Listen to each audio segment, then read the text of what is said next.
नमस्कार दोस्तों, एक बार मैं फिर से स्वागत करता हूं आप सभी लोगों का आपका अपने YouTube चैनल गुरुवर जी के में। जी हाँ दोस्तों, तो आज के करंट अफेयर यानी कि 3 अगस्त 2023 के करंट अफेयर में आपका मैं स्वागत करता हूं। आज के उन महत्वपूर्ण प्रश्नों को हम हल करेंगे जो आपके आगामी परीक्षा के लिए बहुत ही महत्वपूर्ण होंगे। आज के पहले प्रश्न में चलते हैं दोस्तों। आज का पहला प्रश्न है कि भारतीय अंतरिक्ष अनुसंधान संगठन यानी कि इसरो जल्द ही मिशन आदित्य L1 लॉन्च करने वाला है। यह मिशन सौरमंडल के किस हिस्से का अध्ययन करेगा? आपके ऑप्शन है सूर्य का, या फिर मंगल ग्रह का, या फिर चंद्रमा का, या फिर शुक्र ग्रह का। बताएं दोस्तों आपका जवाब क्या होगा। जी हाँ दोस्तों, यदि आप चुनते हैं ए यानी कि सूर्य का तो आप बिल्कुल सही हैं। जैसा कि आप लोग को पता है कि आदित्य जो है वह सूर्य का एक पर्यायवाची भी है, तो इससे आप समझ सकते हैं कि जो आदित्य L1 लॉन्च होने वाला है भारतीय अंतरिक्ष अनुसंधान संगठन के द्वारा, यह मुख्य रूप से सूर्य का अध्ययन करने वाला है। इसके जो कुछ महत्वपूर्ण तथ्य हैं इसमें, जैसा कि आप देख रहे हैं कि अंतरिक्ष यान का मकसद सूर्य का अध्ययन करना होगा और इस अंतरिक्ष यान को पृथ्वी से 15 लाख किलोमीटर दूर लैग्रेंज पॉइंट पर स्थापित किया जाएगा। अब आपको समझना होगा कि यह लैग्रेंज पॉइंट क्या होता है, इसके बारे में हम थोड़ा सा समझ लेते हैं। यह एक ऐसा स्थान होता है जहाँ पे किसी दो पिंड का गुरुत्वाकर्षण जो होता है वह शून्य हो जाता है। अब मान लीजिए कोई पिंड है या फिर मान लीजिए कोई उपग्रह जो हमारे इसरो द्वारा वहाँ पे छोड़ा जाएगा, वहाँ पे ले आके सूर्य के पास स्थापित किया जाएगा। यदि उपग्रह के बारे में बात करें तो यदि उस उपग्रह को पृथ्वी के नज़दीक अगर छोड़ दिया जाए तो पृथ्वी के अंदर अपना गुरुत्वाकर्षण होता है और पृथ्वी उस उपग्रह को अपने पास धीरे धीरे खींच लेगा। और यदि उस उपग्रह को सूर्य के ज़्यादा नज़दीक कर दिया गया तो सूर्य का जो अपना गुरुत्वाकर्षण होता है वह उसे धीरे धीरे अपने तरफ खींचना शुरू कर देगा। तो दोनों के बीच में यानी कि पृथ्वी और सूर्य के बीच की जो वह स्थान है जहाँ पे गुरुत्वाकर्षण शून्य हो जाता है, यानी कि दोनों का जो गुरुत्वाकर्षण होता है वह प्रतिकर्षण में स्थापित हो जाता है, ऐसे स्थान को हम लैग्रेंज पॉइंट कहते हैं। और ऐसे स्थान पे होता यह है कि यदि ऐसे स्थान पे कोई वस्तु आप रखते हैं, यदि वहाँ पे कोई वस्तु स्थापित करते हैं तो वो वहीं पे मौजूद होता है और वो सूर्य के चारों तरफ चक्कर लगाना शुरू कर देगा। और ऐसा जो स्थान है वह पृथ्वी से 15 लाख किलोमीटर दूर स्थित है और वहीं पे इस अंतरिक्ष यान को यानी कि आदित्य L1 को वहाँ पे स्थापित किया जाएगा और वहाँ पे स्थापित होकर वह सूर्य पर नज़र रखेगा और सूर्य के उन तमाम पहलुओं को समझने का प्रयास करेगा जो वैज्ञानिक दृष्टिकोण से या फिर मानवीय सभ्यता के लिए आवश्यक है।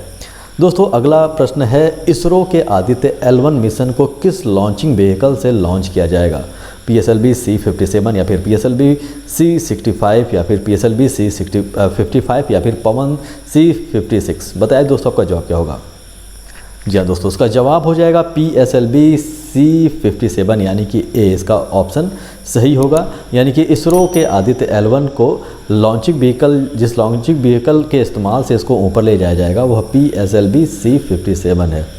PSLV का जो पूरा नाम होता है वह हिंदी में देखा जाए तो वह ध्रुवीय उपग्रह प्रमोचन या फिर पोलर सैटेलाइट लॉन्च व्हीकल इसे कहते हैं। यहाँ पे आप इसका चित्र देख सकते हैं। यानी कि मुख्य रूप से जब आप किसी लॉन्चिंग पैड को देखते हैं और लॉन्चिंग पैड से जब अंतरिक्ष की तरफ जब यान इसे लेकर जाता है तो उसी यान को यानी कि उसी व्हीकल को हम पोलर सैटेलाइट लॉन्च व्हीकल कहते हैं।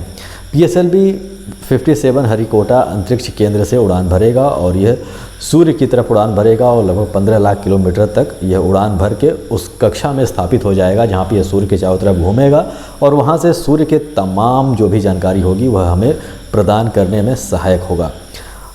तीसरा प्रश्न है दोस्तों कि इसरो आदित्य L1 के साथ कितने पेलोड भेजने वाला है? 5, 6, 7 या 10? बताइए दोस्तों आपका जवाब क्या होगा।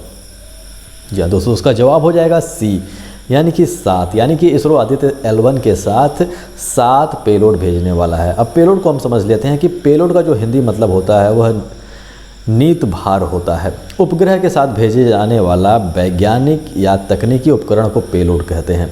अब इसे हम थोड़ा सा समझने का प्रयास करते हैं। जैसे कि मैंने बताया कि अब आपने सुना होगा कि अभी जो चंद्रयान वहाँ पे गया हुआ है और वहाँ पे जो रोवर जो भेजा गया, जो विक्रम लैंडर था और साथ में जो प्रज्ञान रोवर था, उसमें भी कुछ पेलोड भेजे गए हैं। पेलोड का जो मुख्य काम होता है वह मुख्य रूप से ऐसे तकनीकी उपकरण होते हैं जो विभिन्न प्रकार की स्थितियों को भांपने या फिर उसका आकलन करने का कार्य करते हैं।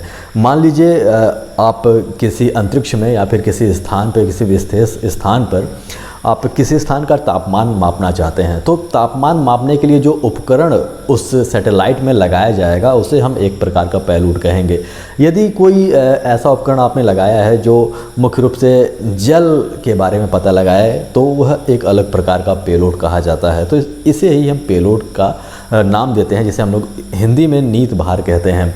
और जो आदित्य L1 के साथ जो उस उपग्रह में जो पेलोड जाएगा वह उसकी जो संख्या होगी वह 7 होगी, यानी कि 7 प्रकार के उसमें ऐसे तकनीकी उपकरण भेजे जाएंगे जिससे कि सूर्य के विभिन्न पहलुओं को जानने में हमें मदद मिलेगी।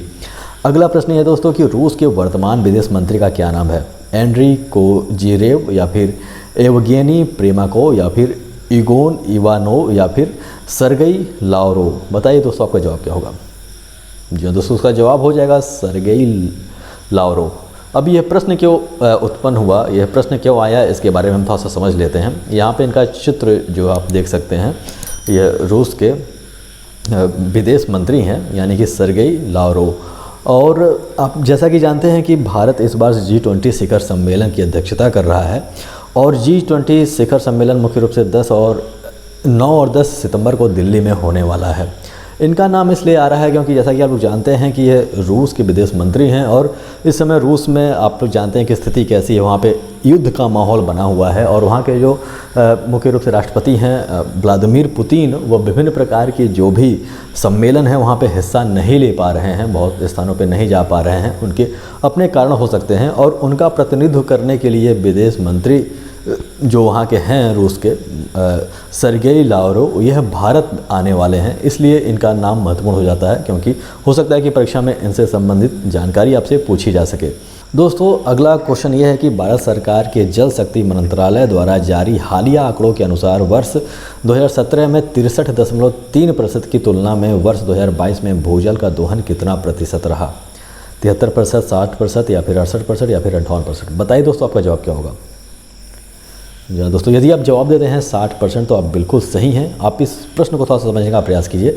भारत सरकार के जल शक्ति मंत्रालय ने हाल ही में एक आंकड़ा जारी किया है जिसके अनुसार मुख्य रूप से 2017 में जब इन्होंने आंकड़ा प्रस्तुत किया था तो उस समय 63.3% भूजल जो होता था वो दोहन होता था।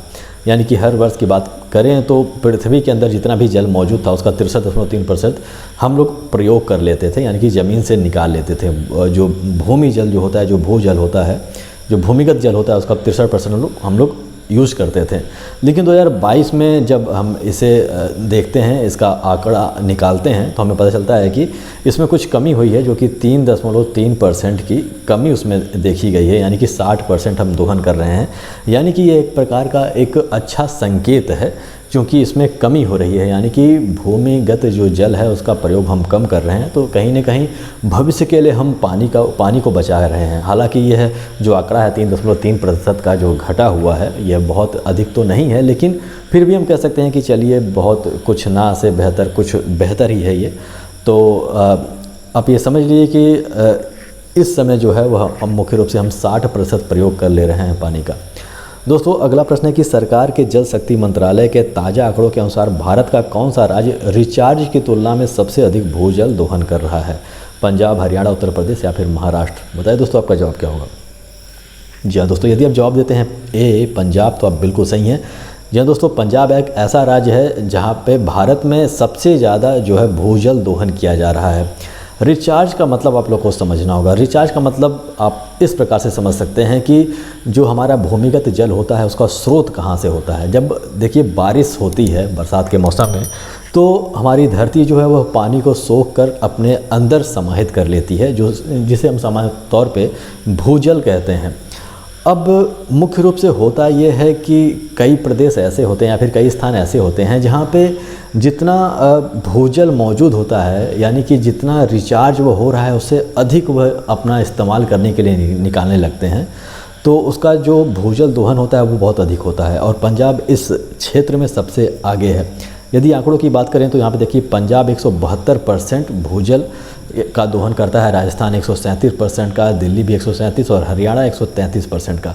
इसका मतलब ये हुआ, आप मोटे तौर पे आप समझ सकते हैं कि यदि पंजाब में 100% जल या फिर 100 लीटर जल यदि धरती के अंदर जा रहा है, भूमिगत जल में अवशोषित हो रहा है वर्षा का पानी, तो आप ये मान सकते हैं कि पंजाब के लोग 172 लीटर पानी निकाल ले रहे हैं, यानी कि 72 लीटर पानी और अतिरिक्त निकाल ले रहे हैं। यानी कि जो पहले से मौजूद है भूमि में, जो कि रिचार्ज नहीं हुआ, जो कि पहले से स्रोत में मौजूद है, वो भी निकाल लिया जा रहा है, जिससे कि आप समझ सकते हैं कि भविष्य में वहाँ पे जो होगा वह पानी के संकट वहाँ पे मौजूद हो जाएंगी और वहाँ पे लोगों को पानी मिलना बंद हो जाएगा। इस तरह की गंभीर स्थिति हो सकती है। अगला प्रश्न दोस्तों कि ताज़ा आंकड़ों के अनुसार उत्तर प्रदेश रिचार्ज हुए भूमिगत जल का कितना प्रतिशत उपयोग करता है? आपके ऑप्शन है 78, 76, 90 या फिर 74। बताइए दोस्तों आपका जवाब क्या होगा? जी हाँ दोस्तों, इसका जवाब होगा 74%। जी हाँ दोस्तों, उत्तर प्रदेश में थोड़ा सा इसका जो प्रतिशत है उपयोग करने का, भूमिगत जल का दोहन करने का, वो थोड़ा सा अच्छा है। यानी कि यदि मान लीजिए यहाँ पे 100 लीटर पानी सोख रहा है, तो उत्तर प्रदेश के लोग केवल 74% पानी का ही इस्तेमाल कर रहे हैं। यानी कि फिर से नलकूपों के माध्यम से या फिर हैंडपम्प के माध्यम से या फिर विभिन्न प्रकार के जो बोरिंग्स होते हैं उनके माध्यम से केवल 74 लीटर पानी ही हम इस्तेमाल कर रहे हैं। 100 लीटर यदि हम मान लेते हैं तो यानी कि 74% का हम केवल प्रयोग कर रहे हैं, 26% हम कहीं ना कहीं धरती के अंदर उसे बचा कर रख रहे हैं। तो ये एक अच्छा है और इसे और कम करना चाहिए। हम धीरे धीरे यदि हम इसे 60% ले आएँ, जो कि औसत जो वर्तमान समय का जो औसत भूमि जो दोहन का जो प्रतिशत है 60%, यदि वहाँ तक लाते हैं तो और बेहतर हो जाएगा ये दोस्तों। अगला दोस्तों हमारा प्रश्न है कि विश्व एथलेटिक्स चैंपियनशिप 2023 में किस खिलाड़ी ने भाला फेंक प्रतिस्पर्धा में स्वर्ण पदक जीता है?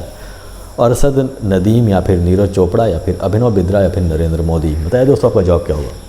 जी हाँ दोस्तों, अभी आप लोग को पता है कि विश्व एथलेटिक्स चैंपियनशिप 2023 का प्रतियोगिता चल रहा था, जिसमें भारत के नीरज चोपड़ा ने स्वर्ण पदक जीता है। किसमें? भाला फेंक प्रतियोगिता में इन्होंने गोल्ड मेडल हासिल किया है। दोस्तों अगला प्रश्न है, यानी कि आज का अंतिम प्रश्न है कि भारत में प्रत्येक वर्ष 29 अगस्त को खेल दिवस के रूप में मनाया जाता है। 29 अगस्त को किस खिलाड़ी की जयंती के अवसर पर खेल दिवस मनाया जाता है? मिल्खा सिंह, मेजर ध्यानचंद या फिर पीटी उषा या फिर मैरी कॉम? बताइए दोस्तों आपका जवाब क्या होगा? जी हाँ दोस्तों, यदि आप जवाब देते हैं मेजर ध्यानचंद तो आप बिल्कुल सही हैं। मेजर ध्यानचंद का जो जन्म है वह मुख्य रूप से 29 अगस्त के दिन 1905 ईस्वी में इलाहाबाद में हुआ था और 1905 में 29 अगस्त को इनका जन्म हुआ था। और इन्हें आप लोग को जानते हैं कि हॉकी के बहुत बड़े खिलाड़ी थे। इन्हें हॉकी के जादूगर के नाम से भी जाना जाता है और इन्हीं के जन्म दिवस के अवसर पे ही 29 अगस्त को हम खेल दिवस का आयोजन करते हैं। और 16 साल की उम्र में यह भारतीय सेना में भर्ती हो गए थे और भारतीय सेना की तरफ से ये हॉकी खेला करते थे और इंडिया के टीम में हॉकी खेला करते थे। और सबसे बड़ी उपलब्धि इनकी ये थी कि जो ओलंपिक्स हुए थे 1928, 1932 और 1936, तीनों में इन्होंने अपनी टीम के लिए स्वर्ण पदक दिलाया था। यानी कि एक बेहतरीन खिलाड़ी थे। और दोस्तों यह आज का अंतिम प्रश्न था। आशा करता हूँ कि आज का वीडियो आपको पसंद आया होगा और वीडियो अच्छा भी लगा होगा। यदि वीडियो अच्छा लगा तो इसे ज़्यादा से ज़्यादा शेयर कीजिए अपने दोस्तों के साथ भी, ताकि उन्हें भी ज्ञान उनका भी बढ़ सके, उनके भी ज्ञान में वर्धन हो सके। तो हमारे वीडियो को दोस्तों लाइक कर दीजिएगा, इस चैनल को सब्सक्राइब कर दीजिएगा और बेल आइकन भी प्रेस कर दीजिएगा, ताकि जब हम नए वीडियो लेकर आएँ तो उसकी जानकारी आपको हो सके। तो हमारे साथ बने रहने के लिए बहुत बहुत धन्यवाद। मिलते हैं अपने अगले वीडियो में।